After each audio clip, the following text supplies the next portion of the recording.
भूमिपुत्र news, वास्तव बातमी. नमस्कार. भूमिपुत्र न्यूजमध्ये आपल्या सर्वांचं सहर्ष स्वागत. आगामी विधानसभेच्या निवडणुकीच्या दृष्टीने माळशिरस तालुक्यात अनेक चर्चा रंगत आहेत.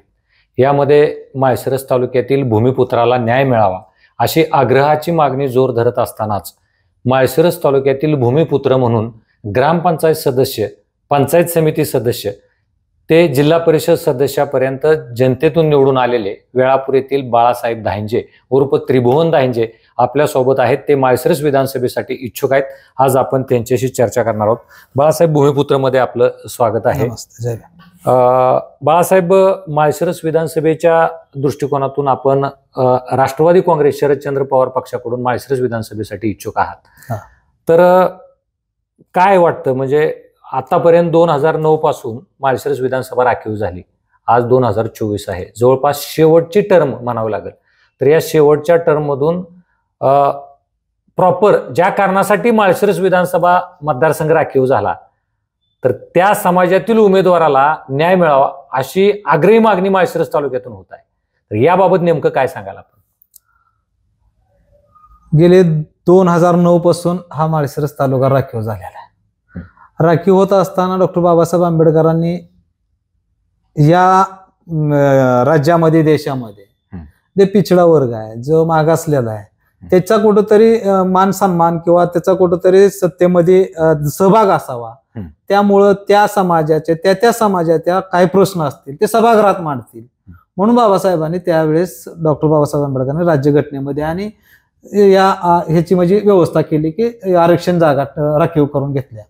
परंतु 2009 पासून आज आपण 2024 आलं, परंतु ओरिजिनल बाबासाहेबांच्या म्हणजे शाहू फुले आंबेडकरांच्या विचारावर चालणारा कुठलाच आमदार आतापर्यंत आपल्या तालुक्यात निवडून दिलेला नाही. मग असं तुमचं एका बाजूने म्हणणं आहे की 2009ला दिवंगत आमदार हनुमंतराव डोळस यांनी प्रतिनिधित्व केलं, 2014ला पण त्यांनी प्रतिनिधित्व केलं, 2019ला आमदार राम सातपुते यांनी प्रतिनिधित्व केलं.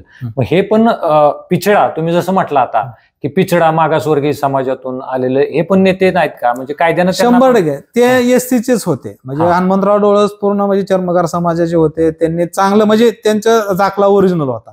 परंतु त्यांचं जे राहणीमान किंवा त्यांचं जे बसणं उठणं, त्यांची काम करण्याची पद्धत वेगळी होती. त्यांनी स्वतःच्या समाजात सुद्धा कधी त्यांचं उठ बसणं झालेलं नाही.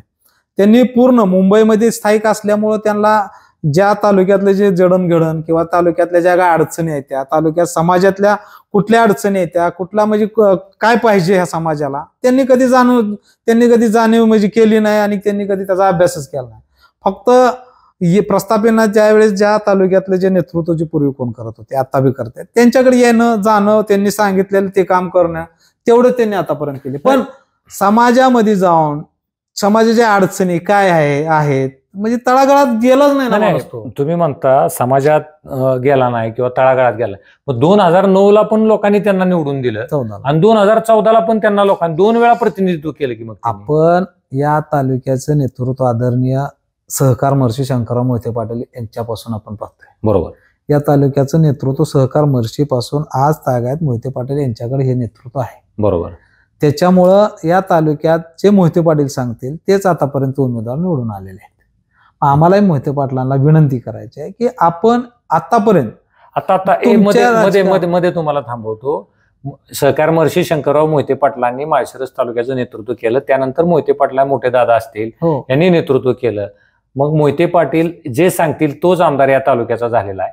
मग मला एक प्रश्न तुम्हाला विचारायचा, तुम्ही स्वतःची उमेदवारी ज्यावेळेस जाहीर करता त्यावेळेस मोहिते पाटलांनी आणि वेळापूरचे त्यांचे पारंपरिक विरोधक उत्तमराव जानकर साहेब यांचं लोकसभेला मनोमिलन झालं आणि मोहिते पाटलांनी उत्तमराव जानकरांना शब्द दिलाय की तुम्हाला माळशिरस तालुक्याची विधानसभेची उमेदवारी आमच्याकडून तुमचं काम केलं जाईल, उमेदवारीचा विषय पक्षी पातळीवर आहे. मग मोहिते पाटलांनी तर त्यांना सांगितले, मग तुमचा आक्षेप काय आहे या विधानाला? आजपर्यंत मी तेच सांगतो, मला आजपर्यंत आदरणीय मोहिते पाटील घराण्यांची प्रामाणिकपणाने दलित चळवळीतील प्रत्येक मतदार असेल, प्रत्येक नागरिक असेल, त्यांच्यासाठी प्रामाणिकपणानं आहे. मग राजकीय हेतू डोळ्यासमोर ठेवून आज हे आरक्षण ज्या समाजासाठी आहे त्या समाजाच्या काही कार्यकर्त्यांशी, काही नेत्यांशी जे समाजात वावरतात त्यांच्याशी चर्चा व्याजी झालेली नाही. परंतु उत्तम जानकर यांना आता त्यांनी ज्यांना जी उमेदवारी जाहीर केली ती जाहीर करत असताना थोडं तरी बाकीच्या गोष्टी आमच्या समाजातील किंवा ह्या ओरिजिनल असणाऱ्या एससीला तर विचारण्यात घेतलं पाहिजे. तुम्ही ओरिजिनल आणि हे तुम्ही कसं काय ठरवताय? म्हणजे मला काय म्हणायचंय की ओरिजिनल कोण आणि खोटं कोण, म्हणजे असं कुठल्या आधारावर म्हणताय? आम्ही बाबासाहेबांनी दिलेले राज्यघटनेचा मान सन्मान करतो, बाबासाहेबांनी दिलेल्या हक्क आणि अधिकाराचा मान सन्मान करतो, परंतु जे काय आता सिच्युएशन आहे, जे काय बघतोय आपण, शेवटी कायद्यात पळवाटा आहेत. कायद्यात काय म्हणजे सगळ्या कुठं कसं घुसायचं आहे ह्या गोष्टी प्रत्येकाला म्हणजे जाण आहे. जो वकील असेल किंवा नामवंत जे विधितज्ञ असतात त्यांच्या त्या पद्धतीनं तो दाखला मिळवलेला आहे. तसं पाहिलं वास्तविक पाहता तर आपल्याकडे सगळ्या पुरावा वगैरे बाकीच्या गोष्टी आहेत. ते 2007 ला आपण ग्रामपंचायत सदस्य झाला, बरोबर? वेळापूर ग्रामपंचायतचं आपण सदस्यत्व ग्रामपंचायत स्वीकारलं. 2012 ला पंचायत समिती सदस्य झाला. 2017 ला जिल्हा परिषद सदस्य झाला. मग हे सगळं ज्या उत्तमराव जानकरांची कर्मभूमी वेळापूर आहे, जन्मभूमी दुसरी असली तरी कर्मभूमी वेळापूर आहे. वेळापूरचं नाव काढलं की प्रकर्षानं मोहिते पाटलांचे पारंपरिक कट्टर विरोधक म्हणून उत्तमराव जानकरांचं नाव घेतलं. मग 2007 ला, 2014 ला, 2019 ला, माफ करा, 2009 ला आपण उत्तमराव जानकर साहेबांचंच काम केलं की 100% केलं. मग त्यावेळेस तुम्हाला कायद्यातल्या पळवाटा, कायदा कुठं काय करायचा आता जे आपण म्हटलं, तर त्यावेळेस तुम्हाला का नाही ते म्हटलं? तेच सांगतोय, त्यावेळेस आम्हाला एवढं म्हणजे दाखल्याचं एवढं म्हणजे ज्ञान नव्हतं त्यावेळेस. आज मी तुमच्या चॅनलच्या माध्यमातून मी त्यावेळेस 2009 ला आणि 2019 ला महाराष्ट्रातल्या व देशातील सर्वच मागासवर्गीय जनतेचे किंवा मी माझ्या सगळ्या एससी कॅटेगरीतली 59 जातीची मी या ठिकाणी माफी मागतो की त्यावेळेस मी चूक केली की त्यांचं काम केलं. कारण तेवढं मला ज्ञान नव्हतं एवढं की या दाखल्यामुळे काय पुढे अडचणी होतील. आम्हाला त्यावेळेस फक्त सांगताना सांगितलं होतं काय की मी फक्त हा दाखला मोहिते पाटलांची जिरवण्यासाठी काढलेला आहे. अच्छा. आणि मग त्याच्यामुळं पारंपरिक विरोधक आणि त्यावेळेस या समाजात तेवढी कॅपेबल नव्हते. आज प्रत्येक क्षेत्रामध्ये ह्या तुमच्या इंटरनेटमुळं किंवा ह्या मीडिया, सोशल मीडियामुळे प्रत्येक नागरिक सदन झाला, विचारवंत झाला, त्याला ज्ञान म्हणजे कळायला लागलं की आजची परिस्थिती काय. परंतु ह्या दाखल्यात त्यांनी फक्त लोकसभा विधानसभा लढायचं ठरवलं होतं त्यावेळेस. त्यांनी बाजार समिती बी लढली. प्रत्येक जागेवर जर हे दावं टाकत गेले तर मागासवर्गीयानं थांबायचं, लढायचं कुठं? आपण राष्ट्रवादीचं काम करता, शरदचंद्रजी पवार पक्षाचं. तुम्ही पक्षाकडे मागणी केली माळशिरस विधानसभेसाठी? हो, मी केली मागणी. काय पक्षानं काय शब्द दिलाय तुम्हाला? अजून नाही. मग आता पूर्वी त्यांनी लोकसभेच्या टायमिंगला शब्द ते काय असेल दिले, परंतु मी त्यावेळेस काय ही भूमिका म्हणजे माझी मांडली नव्हती. का? आपल्याला या लोकसभेला कुठं म्हणजे मिठाचा खडा टाकायचा नव्हता. कारण या लोकसभेला आदरणीय धैर्यशील मोहिते पाटील उमेदवार होते आणि आपल्या मागणीमुळं किंवा त्यांनी जे जयंत पाटलांनी किंवा बाळदादांनी शब्द दिला आणि मग आपण आक्रमकता दाखवून तिथं विरोध केला असता तर आपल्या मतात कुठंतरी फरक जाणवला असता. मग 10 मतं असू द्या, परंतु कुठंतरी मतात म्हणजे शी निर्माण झाला असता, म्हणजे कुठंतरी दुरावा निर्माण झाला असता. जिल्हा सामंजस्याची भूमिका घेतली का? तर आम्हाला लोकशाही म्हणजे उद्या कालची जी लोकसभा होती, जी लोकशाहीचा जागर होता, ते जागर आम्हाला कसल्याही परत भाजपच्या विरोधात ही सीट आणायची होती. आणि आम्ही त्यावेळेस म्हणजे मोहिते पाटील असू द्या किंवा जानकर असू द्या, पक्षाने राष्ट्रवादीतून ज्यांना शब्द दिलाय त्यांना जर उमेदवारी दिली तर तुमची उमेदवारी असणार आहे का? आम्ही आदरणीय पवार साहेबांना एकच सांगणार आहे, पवार साहेब आम्ही निष्ठेने तुमचं काम केलंय. म्हणजे 2012 पासून म्हणजे 17 पासून आम्ही तुमचं काम करतोय. त्याच्या अगोदरपासून आम्ही पवार प्रेमीच आहे. कारण पवार साहेब म्हणजे एक पुरोगामी विचाराचे म्हणजे नेतृत्व आहे. या देशामध्ये शाहू फुले आंबेडकरांनंतर जर संपूर्ण या महाराष्ट्रातच काय पण देशातील बहुजनांना जर कोण न्याय देण्याची भूमिका असेल ते आदरणीय पवार साहेब करू शकतात, देऊ शकतात. कारण पवार साहेबच एक असं म्हणजे नेतृत्व आहे की बहुजनांचं नेतृत्व आहे. ते प्रत्येक घटकातील प्रत्येक जाती धर्माला न्याय देण्याचं काम त्यांच्याकडे आहे. मला नाही वाटत की पवार साहेब आमच्यावर अन्याय करतील. पवार साहेबांकडे आतापर्यंत आमची टीम अजून गेलेली नाही. ज्यावेळेस आमची कृती समिती त्या पवार साहेबांकडे जाईल, त्यांना आमचं म्हणणं मांडेल, त्यावेळेस पवार साहेब विचार करतील. कारण पवार साहेब कधीच असा म्हणजे विचार करणार नाहीत. आणि मला माहित नसेल की बाबा जयंत पाटील असतील कोणी किंवा तालुक्यातील काही नेत्यांनी आपले शब्द त्यांना दिलाय, मग पवार साहेबांना विचारून दिलाय का, ही बी आम्हाला पवार साहेबांनी आम्हाला तिथं स्पष्ट सांगा बाबा मला विचारून दिलेला जर शब्द असेल तर मग त्यावेळेस आम्ही विचार करणार. बरं, म्हणजे पवार साहेबांच्या न्यायालयात तुम्ही अनुसूचित जातीची जी कृती समिती, हक्क कृती समिती माळशिरस तालुक्यात तयार झालेली आहे, तर ती समिती पवार साहेबांपुढे दाद मागणार आहे. आम्ही पहिल्यांदा आदरणीय मोठे दादांकडे जाणार. मोठे दादांना आम्ही बोलणार, दादा आमच्यावर अन्याय होतोय, कारण आम्ही आजपर्यंत तुमच्या संगती आजपर्यंत काम केलेलं आहे. मध्यंतरीच्या काळात गेल्या 5 वर्षात लोकसभेला आम्ही त्यांच्या संघच होतो, पण विधानसभेच्या टायमिंगला त्यांनी जे भाजपचा RSSचा माणूस आणल्यामुळं आम्ही त्यावेळेस मोहिते पाटलांसाठी काम केलं नाही. आम्ही मोहिते पाटील आम्ही मोहिते पाटलाला कधीच विरोध केला नाही, पण आम्ही त्या भाजपच्या पक्षाला आणि त्या RSSच्या उमेदवाराला विरोध केला, म्हणून आम्ही 5 वर्ष त्यांच्या संगती नव्हतो. पण माळशिरस तालुक्यातले जे विद्यमान आमदार आहेत राम सातपुते यांच्या कामाबद्दल बी बहुजन समाजातील बरेचसे बांधव समाधानी आहेत, म्हणजे आरोग्याचा विषय असेल. नाही आरोग्याचा ऐका आरोग्याचा विषय मग हनुमान डोळस सुद्धा शिफारस पत्र देत होते. बरेचसे ऑपरेशन्स वगैरे केलेल्या काय बातम्या असतील, काय ऐका आता इंटरव्ह्यू असतील. आज भाजप फक्त सोशल मीडियावरच काम करत आहे आणि ते बी खोटं काम करत आहे.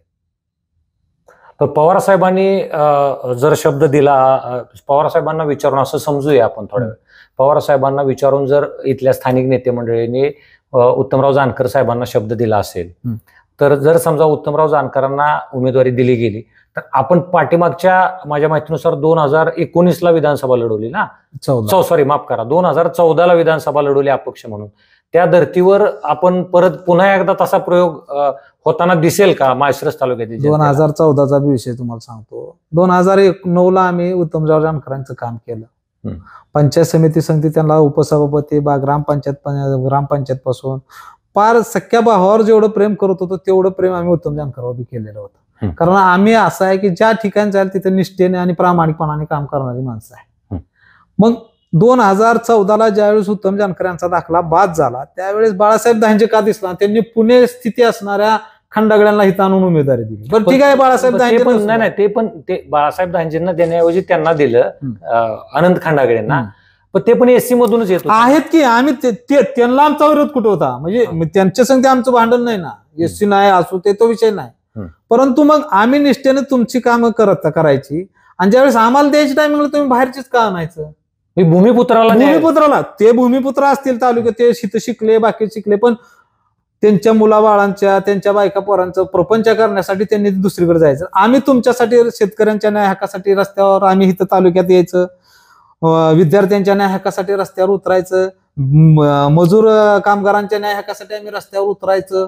आम्ही प्रत्येक गोष्टीत तुमच्या सुखदुःखात इथं रस्त्यावर यायचं, प्रत्येक न्याय मिळवण्यासाठी आम्ही रस्त्यावर यायचं. पण ज्यावेळेस आम्हाला काय द्यायच्या टायमिंगला तुम्हाला बाहेरचाच का माणूस चालतो, जो माणूस कधीच ह्या प्रक्रियेत नाही, जो माणूस कधी रस्त्यावर नाही, कधी लाट्या खाट्या खायला नाही, कधी पोलीस स्टेशनला नाही, कधी पोलिसांच्या केसेस नाहीत, अशा माणसांच का चालतात तुम्हाला? मग ह्या तालुक्यातला भूमिपुत्र, या तालुक्यातल्या लोकांच्या न्याय हक्कासाठी रस्त्यावर उतरणारा माणूस का तुम्हाला चालत?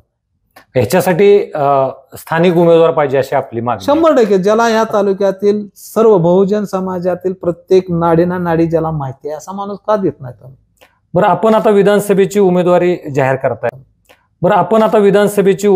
जाहीर करताय, असे एकच बाळासाहेब दांजे उमेदवारी अजून मी तुम्हाला ऐका, माफ करा, मी अजून आमची उमेदवारी जाहीर केलेली नाही. इच्छुकामध्ये आहे ना? इच्छुक आहे म्हणजे जाहीर नाही ना, पण इच्छुक तर आहात ना? इच्छुक आहे 100%. एकच बाळासाहेब दांजे इच्छुक आहेत का? असे किती बाळासाहेब दांजे? बरेच आहेत. बाळासाहेब दांजे एकच नाही, असे अनेक आहेत. बरं, समजा तुम्ही ज्या समाजाला प्राधान्याने न्याय मिळाला पाहिजे अशी अपेक्षा करताय, समजा ज्या पक्षातून, उदाहरणार्थ इथं माळशिरस तालुक्यातील लढत प्रामुख्याने भाजप विरुद्ध राष्ट्रवादी होण्याची दाट शक्यता आहे, तशी व्हावी अशी सर्वांनाच अपेक्षित आहे, म्हणजे वाटतंय तसं होणार आहे.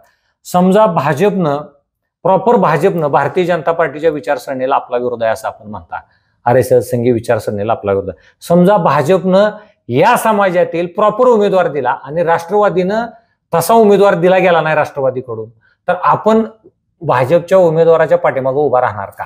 आमची कृती समिती जो निर्णय घेईल त्या निर्णयाची आम्ही थांबू. आमची कृती समिती आम्ही तयार केलेली आहे, मागासवर्गीयांची हक्क कृती समिती. ती कृती समिती आमच्या जे काय ठरल, उद्याच्या 6 तारखेला आमचा महामेळावा आहे, 6 ऑक्टोबरला 6 ऑक्टोबरला आमचा मेळावा आहे माळशिरसला. त्यावेळेस जे काय ठरलं आमचं व आमची पहिल्यापासून मागणी बी अशी आहे की मागासवर्गीय त्यात या भूमिपुत्राला मग महाविकास आघाडीने उमेदवारी देऊ द्या, नाहीतर महायुतीने देऊ द्या, त्याचं काम करायचं असं आमच्या कृती समितीमध्ये आता तर ठरलेलं आहे. परत सकृतदर्शनी चर्चा अशी आहे, पण त्याच्यावर अजून निर्णय झालेला नाही. मग 6 तारखेच्या आत आमचा निर्णय म्हणजे 2-3 तारखेला निर्णय होईल आणि 6 तारखेला आम्ही ते आमच्या बहुजन समाजातील सर्वच नेते मंडळींच्या समोर तो आम्ही जाहीर करू. 6 ऑक्टोबरला आपला या प्रश्नाचं उत्तर 6 ऑक्टोबर. त्याच्या अगोदर आम्ही पवार साहेबांशी चर्चा करणार. आदरणीय मोठे दादा असतील, खासदार दादा, जिल्ह्याचे समन्वयक आणि खासदार आदरणीय भैयासाहेब यांच्याशी विचारणार, चर्चा करणार. तर एकीकडे विधानसभेसाठी आपण इच्छुक असताना माळशिरस तालुक्यातील काय प्रश्न, नेमके प्रश्न काय आहेत माळशिरस तालुक्यातले जे आतापर्यंतच्या आमदारांकडून सुटले गेले नाहीत असं आपल्याला वाटतं? महत्वाचा प्रश्न म्हणजे या तालुक्यातील युवक बेरोजगार. या तालुक्यातील युवकांच्या हाताला काम मिळावं त्याच्यासाठी आता टेंभुर्णी सारख्या ठिकाणी MIDC आहे, इंदापूरला MIDC आहे, वर फलटण, खंडाळा, पारगाव, खंडाळा या ठिकाणी सुद्धा MIDC आहे. आपल्या तालुक्यात काय MIDC होऊ नये, जेणेकरून या MIDCच्या माध्यमातून या तालुक्यातला जो बेरोजगार आहे आणि बेरोजगार होऊन बेरोजगार असताना हा बेरोजगार व्यसनाधीश व्हायला लागला. हे व्यसनमुक्त सुद्धा आपला हा युवक झाला पाहिजे. हाताला रोजगार मिळाला की तो ऑटोमॅटिक प्रपंचात जाईल, तो गुंतल ना, त्या कामात गुंतल. त्याच्या हाताला काम नसल्यामुळे ती व्यसनाधीश व्हायला लागलाय. त्याच्यामुळे ह्या 2 गोष्टी प्राधान्याने आणि हे व्यसनमुक्त ह्या युवकांना आपल्याला करायचं आहे. हे करत असताना महिला सुद्धा सदन झाल्या पाहिजेत. 1,500 महिला सदन होऊ शकत नाही.